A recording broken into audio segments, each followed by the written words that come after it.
How does Bedales help me be creative? Well, here they don't only encourage you to sometimes even go against what the teacher said and to do things off your own initiative completely, but when you get to A2, so the very top year, it's completely up to you. They say this is up to you, it's completely your own thing, and you can make it what you like, which is amazing. It's quite scary, but it's absolutely incredible. I feel the way that Bedales teaches design here is very much a teaching of the core craft, and the way that you can, as soon as you think of an idea, the teachers are very good and very proactive in making you visualise your design and actually see it on paper or on the screen.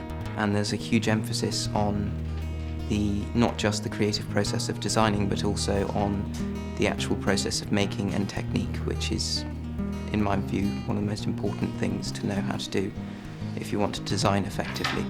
The current spaces, you work in them and they're really hectic. It is really crammed, and having a bigger space would be really great to work in, to be able to do pieces which are like really huge as opposed to just sort of balancing them or folding them up on easels and just try and fit them in. Seeing as our syllabus is such a technical syllabus involving lots of pattern cutting and rather large-scale work, it's very important to have the space to work in really effectively. So I think that would be one of the really lovely things about a bigger design department, would be the ability to come in and work perhaps out of lessons where there might be a class going on, but you can work in your own space.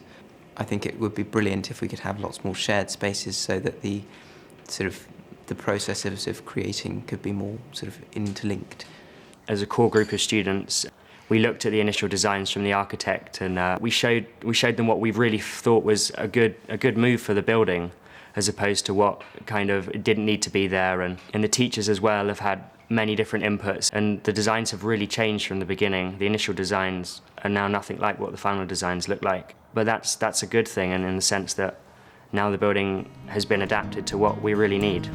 I've got this picture in my head that it's going to be this building that you can work in, but you can also just turn to your left or turn to your right, and there's this amazing view that you can then kind of draw this incredible picture of, or get some inspiration for your new textiles design, or building a chair. Ever since Badley's original gift of the quad from his sisters, right through to the library and the Lupton Hall, and then more recently the theatre, and being able to let the students build the Sandbanks Pavilion, and then moving on into letting the students take part in the designing of the new Art and Design Centre, and I really feel that it will be a milestone.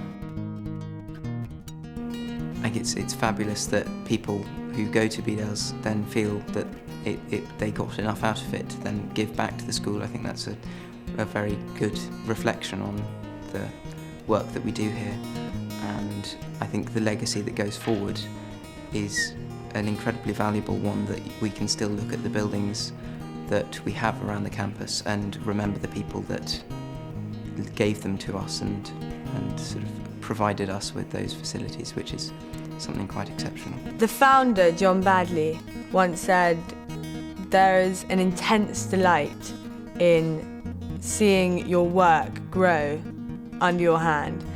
And whether it being a box or modelling in clay or planning a building, it's the delight of creation, of shaping something that shall have use and beauty, the delight of an artist.